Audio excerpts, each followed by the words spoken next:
அஸ்ஸலாமு அலைக்கும் வரஹ்மத்துல்லாஹி வபரகாதுஹு. அன்பார்ந்த சகோதர சகோதரிகளே, அடடா, ஒரு மார்க்கம்னா எப்படி இருக்கணுமுங்க?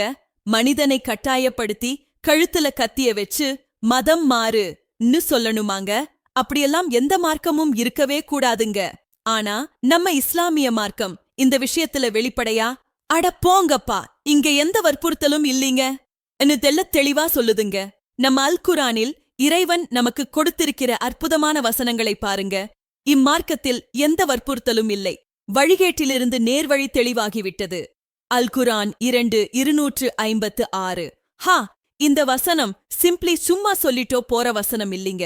இது ஒரு மார்க்கத்தோட ஆணிவேறு.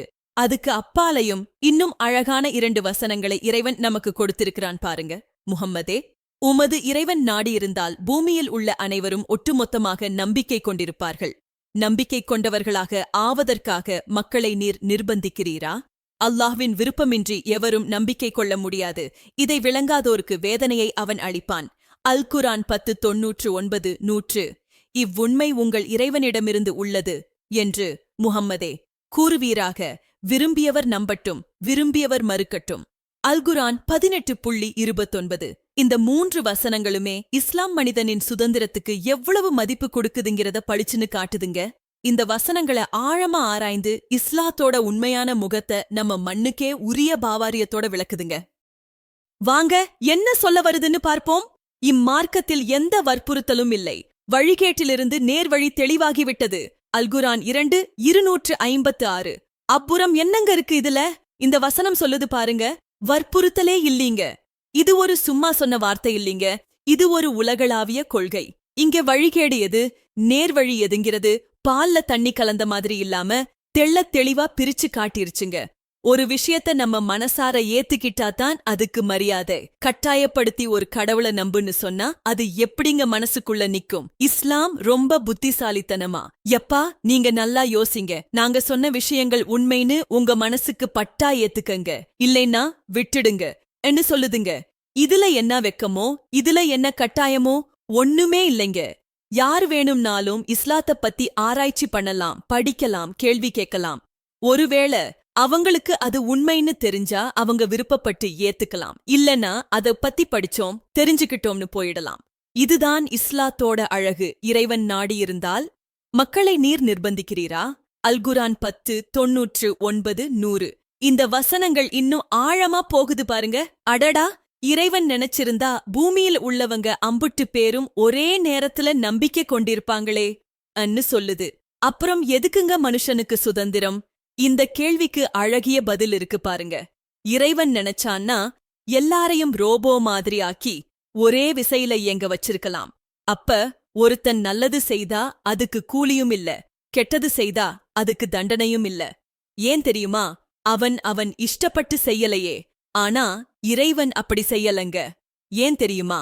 மனுஷனுக்கு சுய சிந்தனை, சுய முடிவு எடுக்கிற திறமையை இக்தியார் கொடுத்திருக்கான். எது நல்லது எது கெட்டதுன்னு யோசிச்சு மனசார ஒரு முடிவெடுக்கிற சுதந்திரத்தை கொடுத்திருக்கான். அப்பத்தான் ஒருத்தன் நல்லது செய்தா அதுக்கு கூலியும், கெட்டது செய்தா அதுக்கு தண்டனையும் கொடுக்க முடியும்.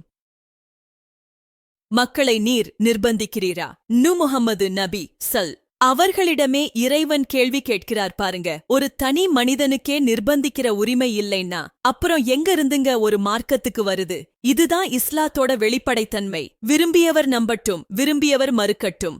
அல் குர்ஆன் 18:29. இந்த வசனம் ஒரு சவால் மாதிரிங்க. இவ்வுண்மை உங்க இறைவன் கிட்ட இருந்து வந்ததுதாங்க. அப்புறம் வேணும்னா நம்புங்க, இல்லன்னா மறுத்துட்டு போங்க அப்படின்னு நேரடியா சொல்லுது பாருங்க. இதுல எந்த வளைச்சு நெளிச்சு பேசுற பேச்சு இல்ல. நேர்மையா உங்க மனசுக்கு எது சரியோ அதை செய்யுங்கன்னு சொல்லுது. இஸ்லாம் தன்னை ஒரு விருப்பத்தேர்வாகவே முன் வைக்குதுங்க. ஒருவேளை ஒருத்தர் இஸ்லாத்த நம்பலன்னு வச்சுக்கோங்க, அவருக்கு இந்த உலகத்துல எந்த கெடுதலும் செய்ய இஸ்லாம் சொல்லலைங்க. அவர் எந்த மார்க்கத்தை வேணும்னாலும் பின்பற்றலாம், எங்க வேணும்னாலும் வாழலாம். அடடா, இந்த உலகில் அவனுக்கு உரிமை இருக்கு, நீ தலையிடாதே நேன்னு சொல்லுதுங்க. இது எல்லாமே இஸ்லாமிய மார்க்கம் மனிதனின் தனிப்பட்ட விருப்பத் தேர்வுக்கு எவ்வளவு முக்கியத்துவம் கொடுக்குதுங்கிறத காட்டுதுங்க. மத மாற்றம்ங்கிறது ஒரு தனி மனிதனோட மனசுல இருந்து வரணும். அதை யாராலும் திணிக்க முடியாதுங்க. திணிச்சா அது வெறும் வேஷம், உண்மையான நம்பிக்கை இல்லை. ஆமாங்க, இஸ்லாம் படையெடுத்து வந்ததே அப்ப கட்டாயப்படுத்தி மதமாற்றம் நடக்கலையா அன்னு யாராவது ஒரு கேள்வி கேட்கலாம். நல்ல கேள்விங்க. ஒரு விஷயத்த நல்லா புரிஞ்சுக்கணும்.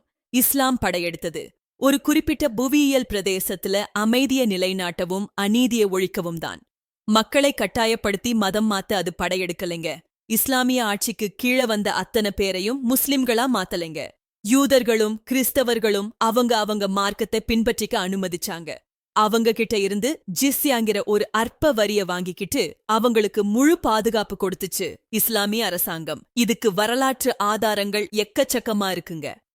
கட்டாயப்படுத்தி மதமாற்றம் நடந்திருந்தா இன்னைக்கு எத்தனையோ இஸ்லாமிய நாடுகள்ல யூதர்களும் கிறிஸ்தவர்களும் வாழ்ந்திருக்க மாட்டாங்க. அவங்கவங்க வழிபாட்டுத் தலங்கள் இன்னைக்கும் அங்க இருக்காதுங்க. அப்ப எங்கிருந்துங்க கட்டாய மதமாற்றம்? எல்லாம் ஒரு சிலரோட தவறான புரிதல்களும் வதந்திகளும் தாங்க. ஆகவே அன்பர்களே, நம்ம இஸ்லாம் எவ்வித வற்புறுத்தலையும் அனுமதிக்கலைன்னு தெளிவா தெரியுதுங்க. குரான் வசனங்கள் இஸ்லாமிய மார்க்கத்தோட அடிப்படையே மனிதனோட சுதந்திரமான விருப்பம் தாங்கிறதை உறுதிப்படுத்துது. ஒருவன் இஸ்லாத்தை ஏத்துக்கிறதும் ஏத்துக்காததும் அவனோட தனிப்பட்ட உரிமைங்க.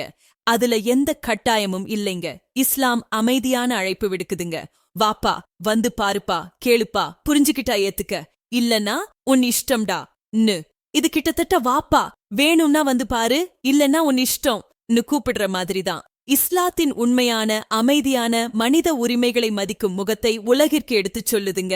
எல்லாருக்கும் அன்பையும் நிம்மதியையும் அள்ளித்தரும் இந்த மார்க்கம் நம்ம உரிமையையும் காப்பாத்துதுங்க. நம்ம தினமும் ஒரு குரான் வசனத்தை பத்தி சிந்திச்சிட்டு வர்றோம் இல்லீங்களா? இன்னைக்கு பார்த்த வசனமும் அப்படித்தான். மனசுக்கு ரொம்ப இதமா இருந்துச்சு. பாருங்க, இந்த அழகா இருக்கிற குரான் வசனத்தோட செய்திய, அதோட ஆழமான பொருளை நம்ம மட்டும் தெரிஞ்சு வச்சிருக்க கூடாதுங்க. நம்மள சுத்தி இருக்கிறவங்க, நம்ம நண்பர்கள், சொந்தக்காரங்க, நம்ம கூட வேலை பார்க்கிறவங்க அப்படின்னு சொல்லி எல்லாத்துக்கும் இந்த ஷேர் பண்ணுங்கப்பா. ஏன்னா அப்படிங்கிறப்பதானே அவங்களும் அல்லாஹ்வோட மகத்துவத்தை நல்லா தெரிஞ்சுக்கிட்டு அவரோட அருளை பெத்துக்க முடியும் இல்லீங்களா? சும்மா பாருங்க, ஒரு நல்ல விஷயத்த 4 பேத்துக்கு நாம சொல்லிக் கொடுக்கறது மூலமா அவங்க வாழ்க்கையில ஒரு நல்லது நடந்துச்சுன்னா அதோட நன்மை நமக்கும் வந்து சேரும்பா. நாம மத்தவங்களுக்கு நல்லது பண்றது மூலமா இன்ஷா அல்லாஹ் நமக்கும் நன்மைகளும் அல்லாஹ்வோட அருளும் கண்டிப்பா வந்து சேரும்பா. இது அல்லாஹ்வோட வாக்குங்க. சரிப்பா, மீண்டும் நாளைக்கு மறுபடியும் இன்னொரு குரான் வசனத்தை பத்தி சிந்திப்போம் பாருங்க. அதுவரைக்கும் எல்லாரும் பாதுகாப்பா இருங்க. வாகிரு தஃப்வானா அனில் ஹம்துலில்லாஹி ரப்பில் ஆலமீன். வஸ்ஸலாமு அலைக்கும் வரஹ்மத்துல்லாஹி வபரகாத்துஹு.